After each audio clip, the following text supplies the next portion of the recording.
So as the third trimester came about, the nurses along with the English-speaking midwife, they presented me with different forms that I had to sign and read over. One of them was saying that although I prefer natural birth, that there is a possibility that they might have to do an emergency C-section, which I understood. I didn't want it to happen, but I understood that if there was a need for it, then sure.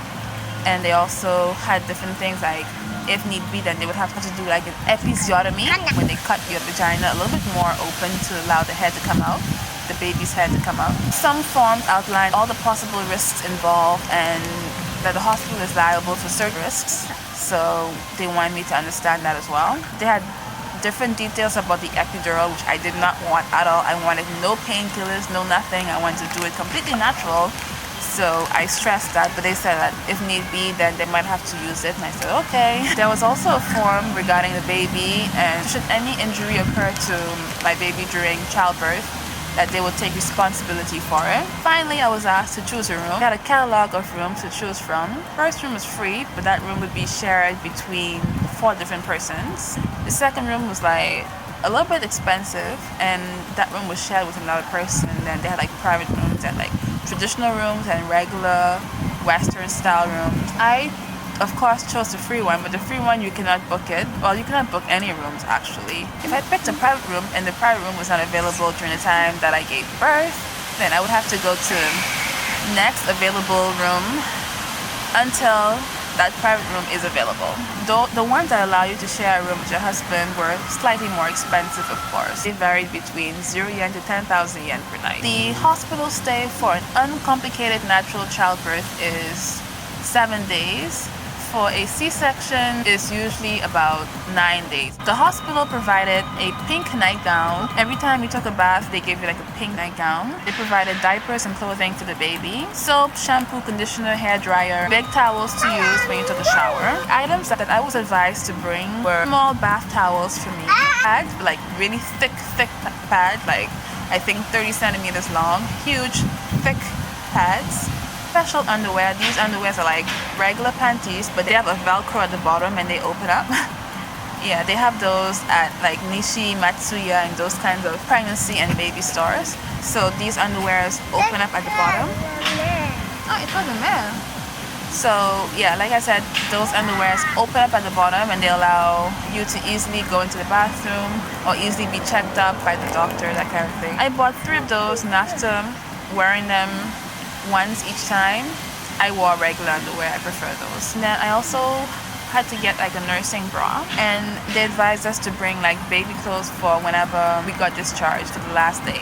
I brought toothbrush, toothpaste, face wash, small towel, hair oil, body lotion. That's it. Yeah. Layla was born on March 27th. She was initially set to be born on April 2nd, so we were glad she came a little bit earlier. Labor officially started on March 26th, alright? So it started at midnight. I don't know why these things always happen at midnight, but anyway. It started at midnight on March 26th. Actually, I had a doctor's visit on March 25th, where the doctor actually told me that my cervix was closed shut. He actually did this, meaning that it was very tightly shut, and he said that it might take another week until Layla would show up. So when I reached home, I climbed up the stairs, I jumped up and down, I moved,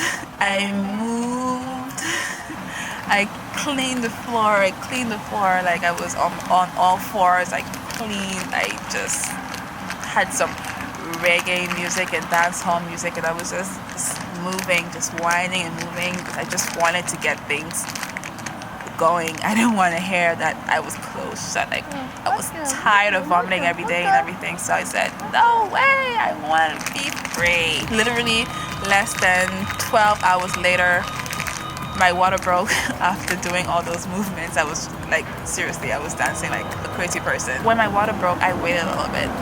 I didn't feel any pain, and they told me not to come to the hospital until I felt some type of contractions or anything. I felt nothing, just that my water broke. I waited until midnight when I started to feel some contractions, but they were quite far apart, so I still wasn't too worried.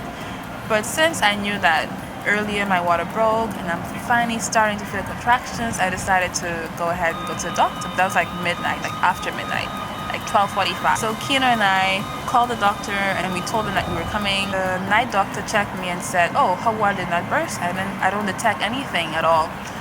And he did like a little test, so he checked everything. Everything seemed fine, but I knew for sure my water burst. Like the whole bed was wet, and when I got up, it was just. So that was strange. And he was like, "Nope, no way. Water did not burst at all." So he said, "Go home. You're fine." I went home, and literally on my walk home, I had to take a break every 3 steps maybe. I would walk, and I would feel the contractions, like, and I would walk, and feel the contractions. I had to catch my breath. I couldn't breathe, I just walk, and so it was just so painful. I literally did that every 2 or 3 steps from the hospital to home, right? So that evening I couldn't sleep at all. I stayed up all night. I had heartburn. I couldn't sleep. I couldn't lay down to begin with. Kino was snoring, fast asleep, right? I finally couldn't take it anymore. At that time it was like 7 a.m. I said, "Kino is becoming more frequent. Please call a taxi." Call a taxi, and the taxi asks us, "Do you want an ambulance or a taxi? What do you want? Because you're giving birth, right?" He said, "Just bring whatever you have available. It's fine, doesn't matter." So we end up having to take a taxi because the taxi was the closest one to our apartment. It was fine, we didn't care. And we took the taxi, we went to the hospital, we called on the way to the hospital, and they did us, and they had like a room prepared for us and everything. When we went to the hospital that morning, they found out that I was 4 centimeters dilated, and they apologized, saying that when they checked me the night before, I was actually 2 centimeters dilated. They thought that I still would be in labor for the next couple of days, which was surprising to me. But that morning I was 4 centimeters dilated. Sorry, I have a cold.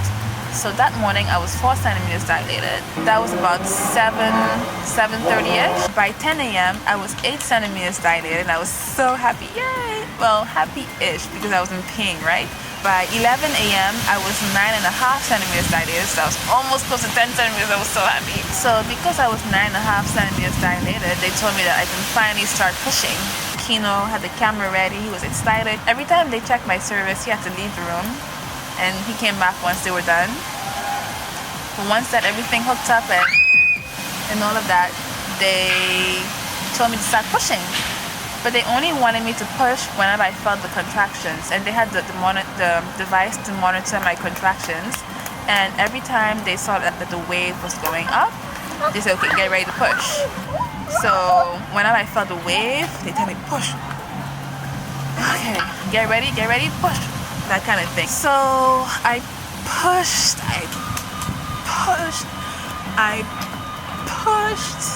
about 20 times. Nothing happened.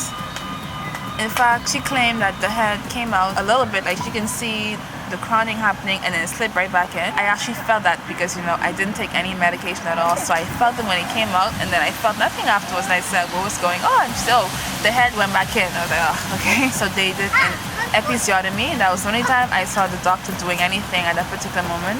He grabbed a knife. He said, "Sorry, I know you don't want to do it, but we have to do it." So he cut me open, and then it made things a little bit easier, I think. After 3 pushes and about 12:40 that day, the head finally came out. They saw that the umbilical cord was wrapped around her neck twice, so they unwrapped it. Sugar, you did it. Congratulations. Good job, baby. And I had specifically requested that as soon as she came out, that she would lie on my chest and perhaps try and breastfeed. But by then, I still didn't have any milk coming out, so they were concerned that maybe I wasn't ready to breastfeed yet. But I still wanted to try, So normally they don't do that, they said, but they complied. So as soon as she came out, they allowed her to rest on my chest for like maybe 2 minutes. Enough time for me to cry. I was so happy. Words can't describe how happy I was.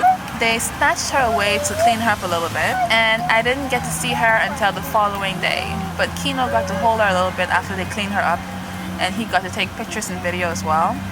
But it was, I guess, my turn to be taken care of. They took out everything else that was left, and to me that was worse than childbirth. Really, just pulled everything out. So I got 18 stitches due to the episiotomy, and then I tore up a little bit. If I could do it all over again, I would do it the same way, naturally, no painkillers, no nothing. I felt so connected with our daughter when she came out. I felt every pain, every joy, everything mixed together, so crying was just a natural response to everything. And honestly, as soon as that moment ended, I felt no pain, beyond that. Of course, I felt the pain of the stitches, but beyond that, there was no pain. It was just pure, ecstatic joy. It's hard to describe. Kino was there with me every step of the way. He coached me, he told me when to push. He allowed me to choke him when I was really trying to push. At the hospital, meals were served 3 times per day, breakfast, lunch, and dinner, and they were so delicious. I think we ate like rice and miso soup pretty much for every single meal. But I ate better than I probably would have home, I think. For the first night, I couldn't eat much, and the nurses kept Layla so that I can have a good night's rest. But I still didn't sleep much because I was too excited, For the following 6 days, she slept in my room, and I tried to breastfeed a little bit. Every morning, they would have like a little breastfeeding class where they would teach us how to breastfeed, how to hold our breast, how to pump it and everything. The first 2 days, she had to be given some sugar water because I didn't have much milk coming out, if any at all. I had the colostrum, the clear liquid coming out, but they didn't think it was enough, and she wasn't gaining weight fast enough, so what they did is supplement with a little sugar water. But starting from the 3rd day and up, it was good. I was able to breastfeed above and beyond what I thought I could do, And that was pretty cool. I felt very happy about that. Breastfeeding was very painful. My nipples bled quite a bit, but I stuck through. I think the first 3 months are the most painful months when it comes to breastfeeding because your nipples are very raw and sore. But afterwards, once you get used to it, it's fine, At the hospital, they gave me a free foot rub, so that was good. And when I left on the last day, all the nurses who attended to me gathered around and they cried. It was an emotional goodbye from everybody, and that was so sweet. Since I did not get any painkillers or epidural, 100% of my hospital stay was covered by the government, which I was so grateful for. Words cannot express how grateful I was to have that happen, I truly think that the government is doing a great thing in having this system. And again, I'm so shocked that foreigners also can be a part of it. Of course, we do pay for health insurance, so maybe that's why. But words cannot describe how grateful I am for that to even happen to me, Truly grateful. The birth had to be registered like 14 days after birth. When I came out the hospital, 2 days later, birth was registered, and I had to go back to my lab like 14 days after giving birth anyway, so we got everything going quickly. If I had to do it over, I don't think I would change a thing. Like I said earlier, I think everything turned out perfectly. I'm glad to have experienced everything we have experienced here, and I'm very grateful to have had this opportunity. So thank you so much for watching. Take care. Bye.